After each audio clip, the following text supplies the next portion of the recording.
Hey everyone.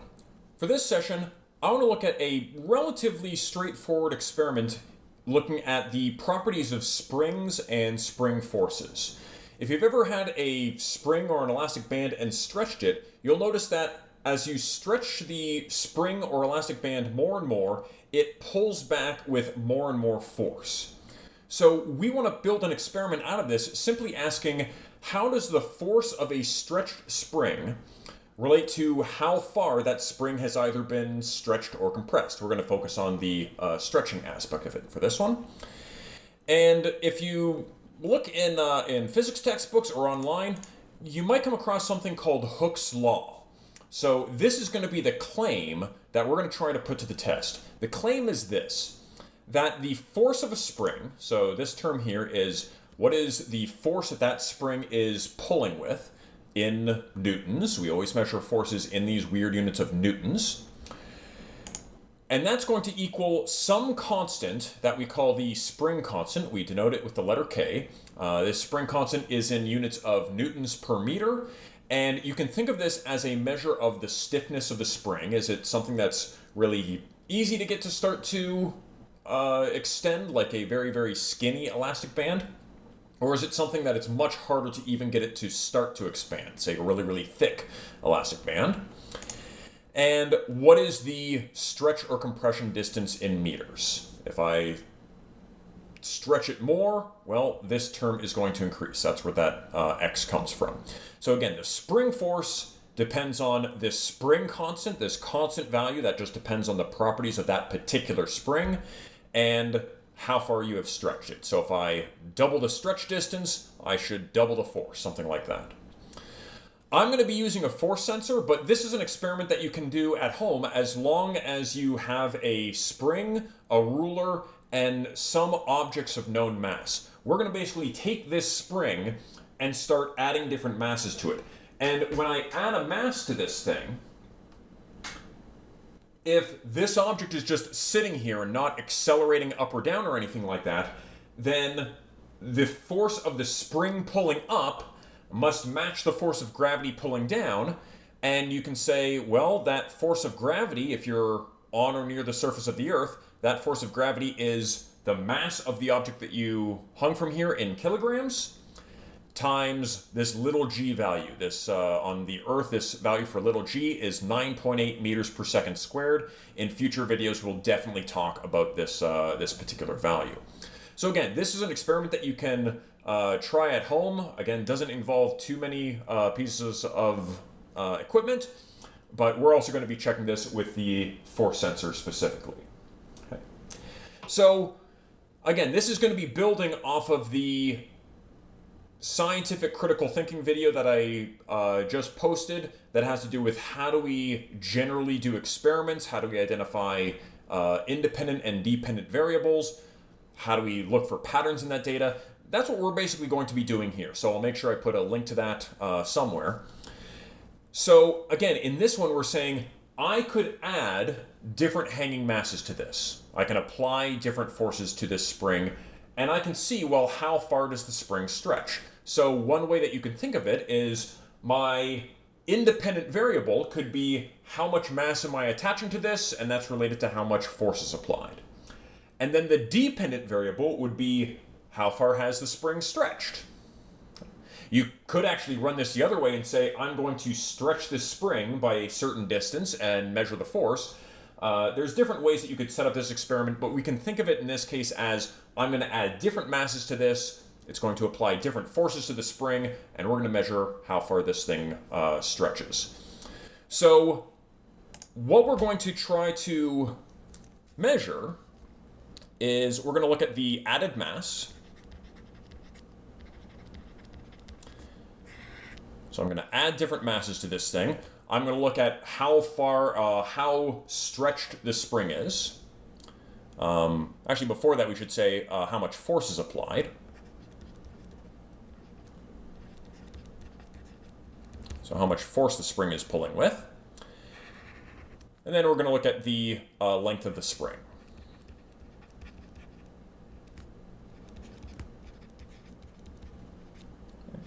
So I've got my spring attached here. Maybe I'm going to move my camera a little bit closer so you can see a bit better. So I've got my spring right here. I've got a ruler behind it so I can measure, well, what is the length of the spring in each case. I've kind of matched it up to at the top.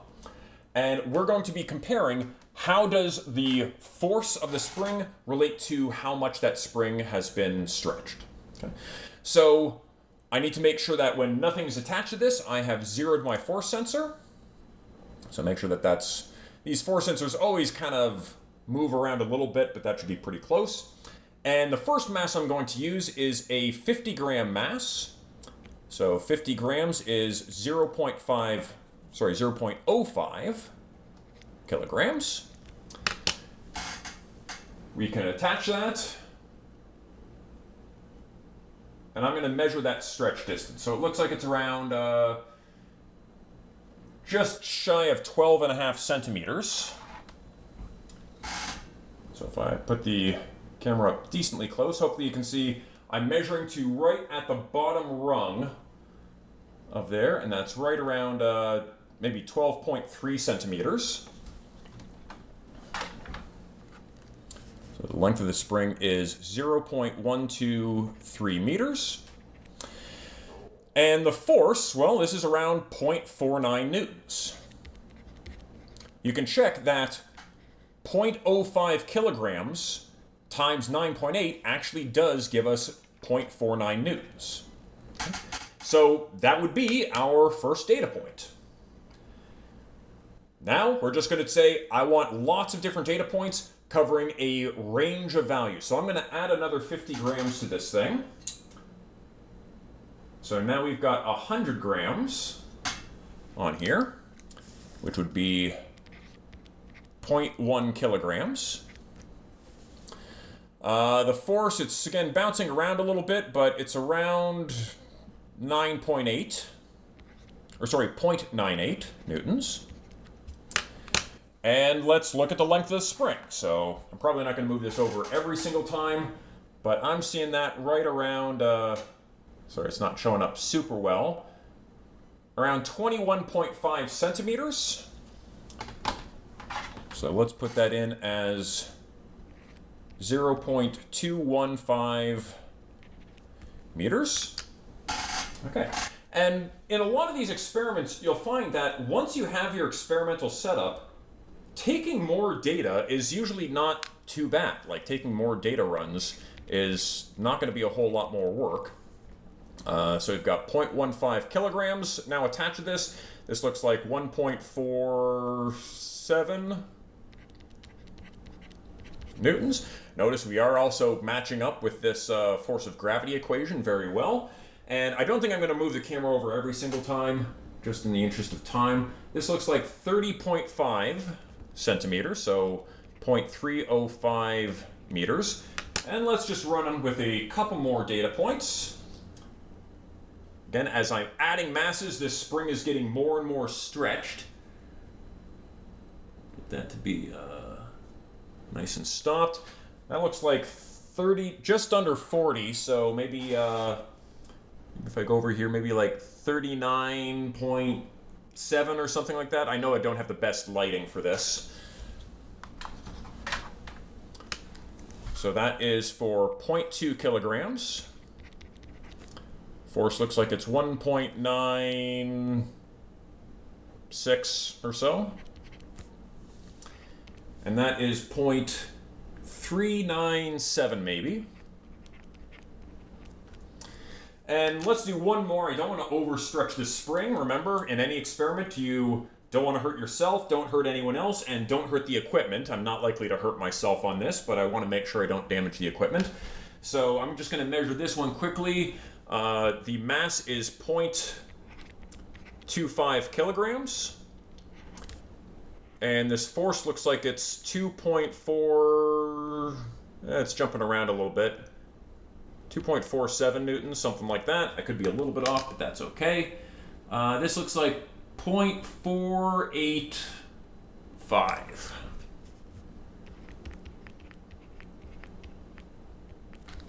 Okay, so I'm going to remove this. Hopefully I haven't overstretched that spring. Awesome. So now we've got this data. We can already probably find some patterns that as I added more mass and the forces increased, the length of this spring got longer and longer. Okay. But we want to look at this in a little bit more detail and see if we can align that with this concept of Hooke's law, because Hooke's law makes a very specific thing of when I double the stretch distance, we've been measuring the full length of the spring, but when I double the stretch distance, the spring force should double as well. So we should get this linear pattern showing up. So let's see if we can graph this data. I'm going to use the free version of Vernier's graphical analysis program. It's a pretty good graphing program, and I always want to point out when there are free resources available. And again, we're going to want to look at specifically a scatter plot where on the horizontal axis, I'm going to put the length of the spring, and on the vertical axis, I'm going to put the spring force, and we'll see if any specific pattern shows up beyond the pattern that we've seen of, oh, if the force goes up, the length of the spring goes up as well.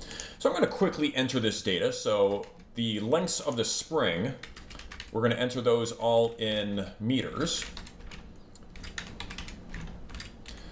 Now, as I was taking this data, you probably noticed that the spring force was varying a little bit as the sensor has a little bit of noise. My ability to read the exact length off of here is probably not perfectly accurate. There's always going to be some level of measurement noise in any data that you have.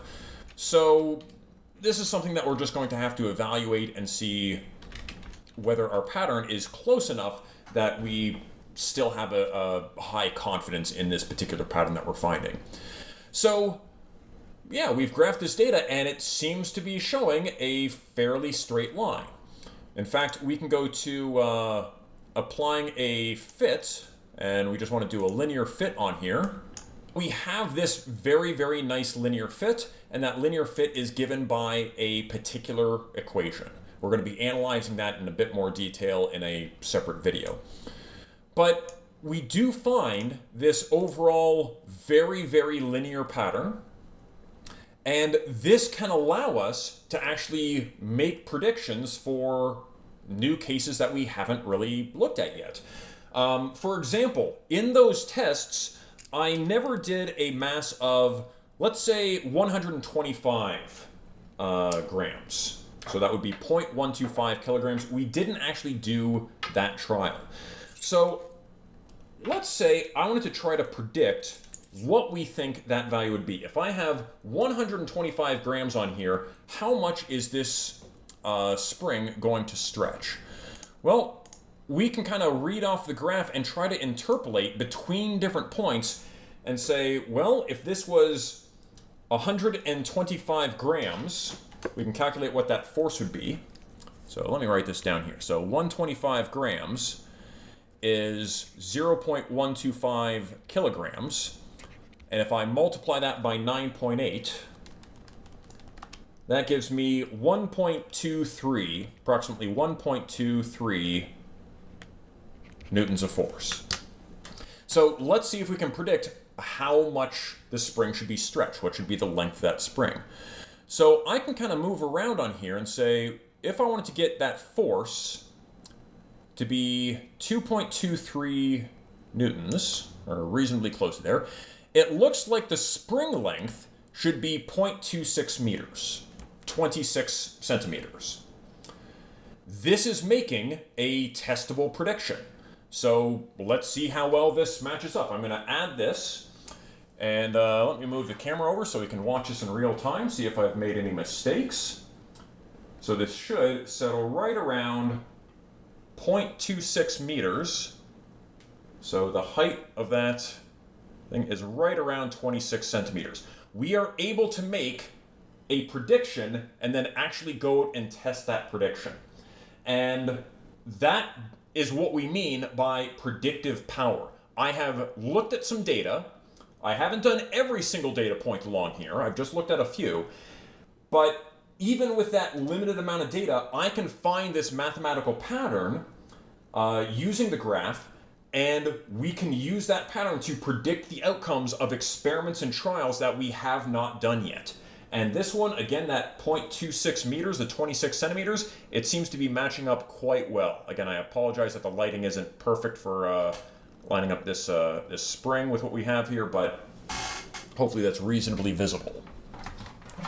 One other thing that I just want to mention, and this is we're gonna look at this in more detail in just a second, is this spring, I can stretch this spring a little bit longer than what it was at before, and then let it go back to where it was nicely balanced. And when I get rid of any of that extra motion, we're back to the 0.26 meters. So in this case, I stretch it a little bit, let it go back to that point, and again, those rings are back at that 0.26 meter mark, that 26 centimeter mark. So this seems to match our claim from Hooke's law. As I increase the length of the spring, that force is going to go up in a linear fashion. And this applies to lots of different kinds of springs. It applies fairly well to elastic bands. It even applies to certain solids. Like if I take a metal wire doesn't have a lot of give, but the tiny amount of give it has will generally follow Hooke's law up to a point. However, there are other kinds of materials that don't follow Hooke's law. Even though Hooke's law is very, very successful at measuring the properties of these springs, other kinds of materials might not follow Hooke's law exactly. Even we call it a physical law, but that doesn't mean it's universal. We have to identify when is this valid and under what conditions can we reliably use Hooke's law. So let's try this again with a slightly different setup. So for this next experiment, I'm going to do something a little bit different. Instead of a spring, I've taken two latex balloons, tied them together at the middle, and then put hooks on either end. So instead of using a spring, I'm going to be stretching this latex balloon a little bit. We're going to do the exact same thing and see whether or not this will also follow Hooke's law. Notice if I pull on it, it pulls back a little bit. It has that springiness to it, but let's see if it follows the same set of rules or if there's some different interesting properties that we can find even with this relatively simple experimental setup. I've decided to get rid of the force sensor, and I'm just going to add different masses to this, and if I know the mass in kilograms, multiplied by 9.8, that's going to give us our force. So let's look at some of these cases. I'm going to start by adding 200 grams of mass. So if I connect that, 200 grams of mass is 0.2 kilograms. So if I do 0.2 times 9.8, that gives me 1.96 for the spring force. 1.96. 1.96 for the spring force. And let's measure the length of this spring. I'm going to measure it to the bottom of this hook.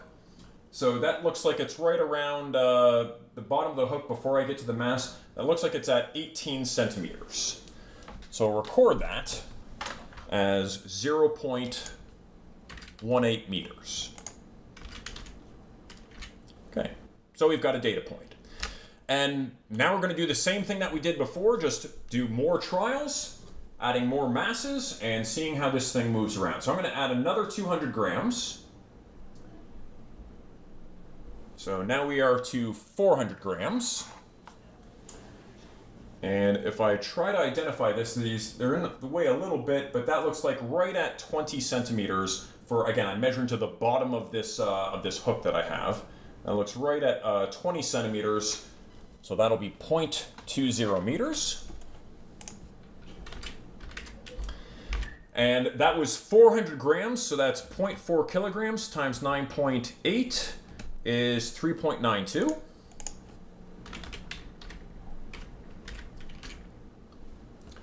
And let's try the 500 grams. I'm going to take that off and switch that for 500 grams. Notice, since we're using these scatter plots, we don't actually need the data points to be evenly spaced. It's okay if we go in a little bit of jumps. So this looks like 21.5. So that's 21.5.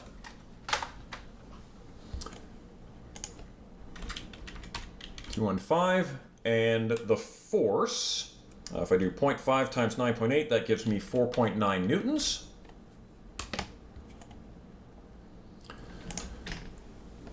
All right, let's add 200 grams to this. So let's do another 200 grams, so we're up to 700 grams total. So 700 grams would be 0.7 kilograms times 9.8 is 6.86. And our stretch distance looks like it's right around just past 25, maybe 25.2 centimeters.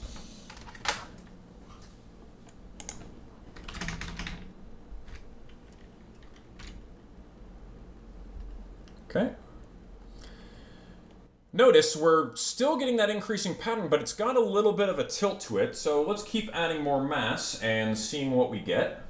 So I'm going to add another 200 grams onto this thing. So we're up to 900 grams. So 0.9 times 9.8 is 8.82 for the force. And let's see what that stretch distance is. I need to set up a second camera for this. Looks like it's just before 30 centimeters, maybe like 29.7 or something. Again, they're kind of getting in the way a little bit. So it looks like 29.7 or 0.297. Okay. Let's switch this whole thing out for the 1 kilogram. I'm going to switch this whole thing out for the 1 kilogram object. So 1 kilogram, 1 times 9.8 is just 9.8. And let's look at the stretch distance. So this one here looks like it's at just past 32, so maybe 32.2. So 0.322. And let's do some more data points. I'm going to add another 20.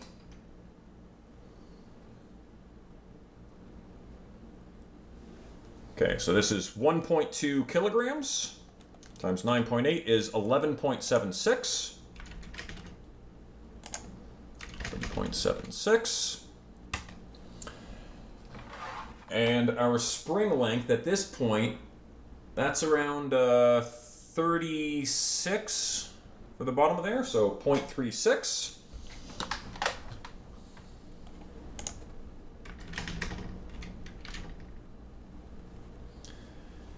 Let's add another 200. Starting to run out of room on this thing. So if I add another 200 to that, that's up to 1.4 kilograms. Times 9.8 is 13.72. And the spring length for this point, there's a lot of stuff in the way, but that's right around the 40 centimeter mark. Again, it's kind of hard to see. It's kind of tucked back there, but that's right around 40, maybe 40.2 centimeters.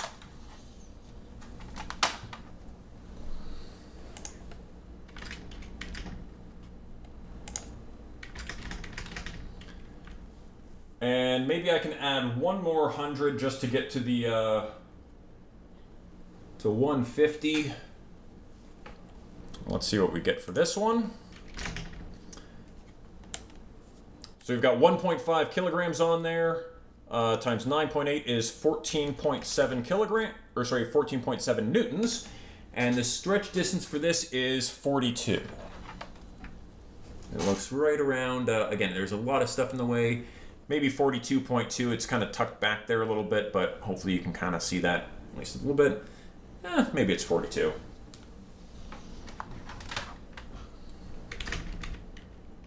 Okay.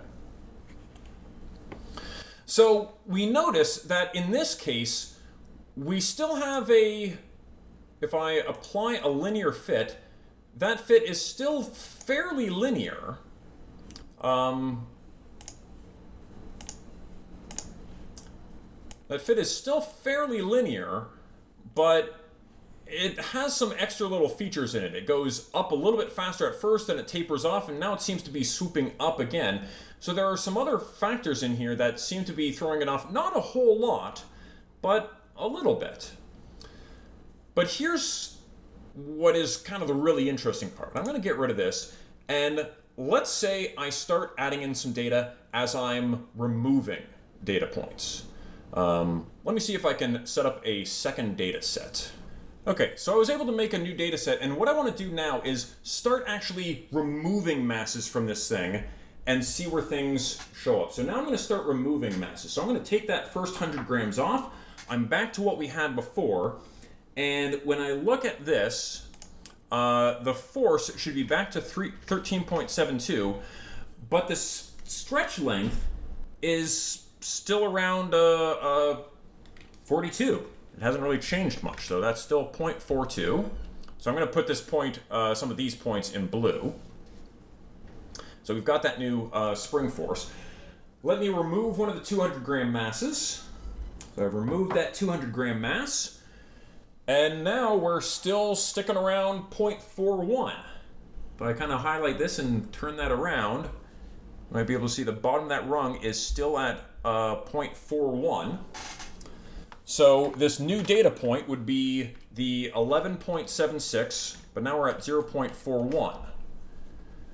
Let's remove another 200 grams. And when I let that go, now I'm at around 0.39. So if I move to the side there, you can see that the bottom of that rung is now at 0.39. And what seems to be happening, so let me put that data point in, so it's 0.39. As I start removing masses from this thing, we're not following exactly the same pattern that we followed as we were adding masses. I think the next one was, we had 900 grams, so I don't want this to stretch or compress before we have that 900 grams on here. So we've got 500, and then a 200, and then another 200. And what does that settle to? That seems to be settling to, bring the camera over so you can actually see this.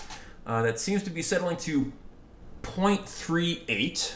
Again, it's kind of hard to see on here, but hopefully that's a reasonable measurement. So this is 8.82, and this is 0.38. What was that next data point? I think we took another 200 off of here. So if I take 200 off, our force is back to 6.86. And this stretch distance is at 0.35 approximately. So that's 0.35.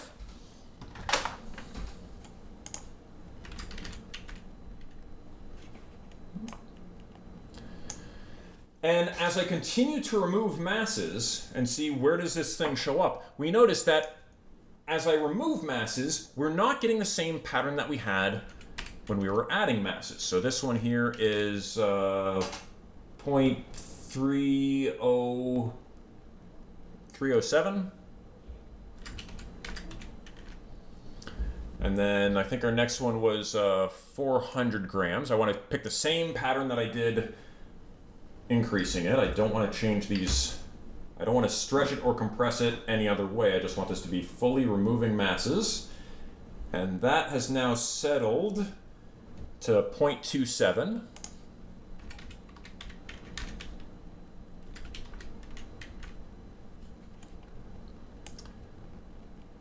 And let's take one of the other 200s off of here.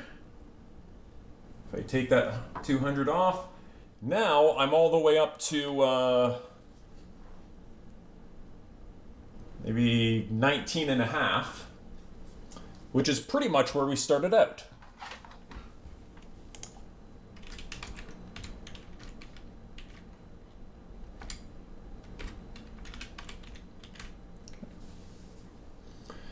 So we get this really interesting pattern where on the way out, as we were adding masses to this thing and stretching the object, as I was stretching the object, we had a certain set of forces as this thing was stretched. When I start removing those forces, it doesn't quite compress all the way back. It's not that it's necessarily overstretched, because I've now removed the masses. Let's say I just, let this get relaxed for a second, and let's say I add that first mass back. Let's see how far off we are once I've removed all the masses, kind of move this around, get it back to its original state, and put a mass back on. We said the first one was 0.18 when we had 200 grams on there, and this seems to be at 0.185 maybe? So it's only half a centimeter off from what we started with, but that return, those stretch distances on the return were much, much different than what we had before.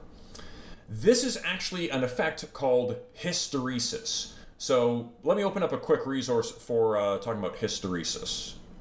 So this is the Wikipedia article on hysteresis, and this is an effect where certain materials under certain conditions, their state will depend on what their past states were. It depends on the history of that system. So in this case, when I'm just starting to stretch this material, that the spring forces and the stretch length is going to follow a particular pattern. When I remove those forces, when I start decreasing the forces and let it become less stretched, that material kind of remembers that it was stretched. The molecules in that material are realigning in certain ways, and it doesn't just immediately go back to its complete original state. We get this effect where it has a state that depends on the history, on the memory of that material. I don't mean actual memory, saying that these balloons have some sort of consciousness and memory. I'm just saying it depends on what state was this, were these latex balloons in the past.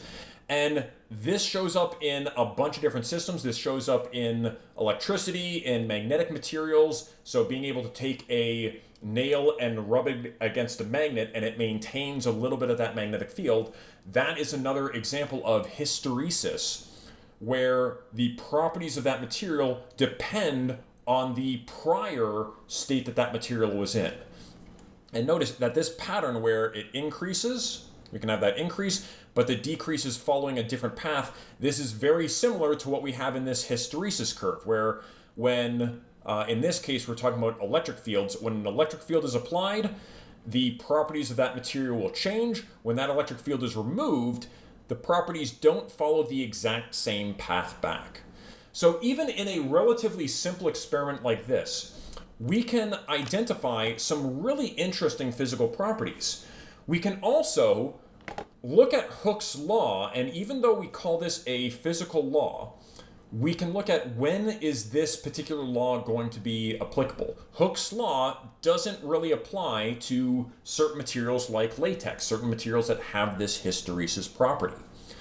So again, I'm hoping that more of these videos where we can actually go through experiments, and especially experiments that you can do at home. Don't believe me, try this yourself. You can do this experiment with some pretty simple materials, a ruler, a spring, or some balloons that, again, I just tied together. And as long as you have some masses of known values, you can calculate that force. You can make some pretty interesting experiments, and in future videos we're going to keep on going through and seeing how scientific methods are applied and look at example cases of specific experiments, and we can see where those scientific principles are being used. As always, thank you for your attention, and we'll see you in the next video.